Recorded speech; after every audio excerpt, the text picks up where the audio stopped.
In 90 seconds, this video explains how I wired my DCC layout. I run my DCC layout with the entry-level Bachmann Digital Commander.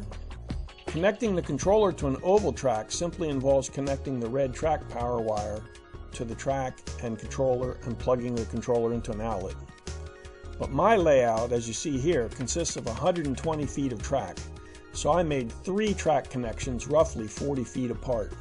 Since the Bachmann system uses 1/8 inch stereo jacks, I used a 3-way stereo splitter as my power bus.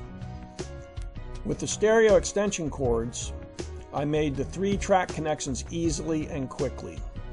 Do not apply power until all connections are made. With multiple track connections, the same polarity must be maintained at each track connection.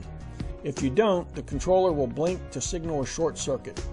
Connect and test them, adding 1 connection at a time. Just flip the track connector on any connection that signals a short. I marked each proper connection with a dot of white paint on the track and the power connector for future reference.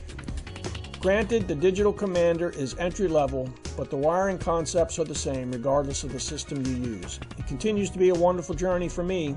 An upgrade to a more powerful DCC system would be very easy to do. Thanks for watching.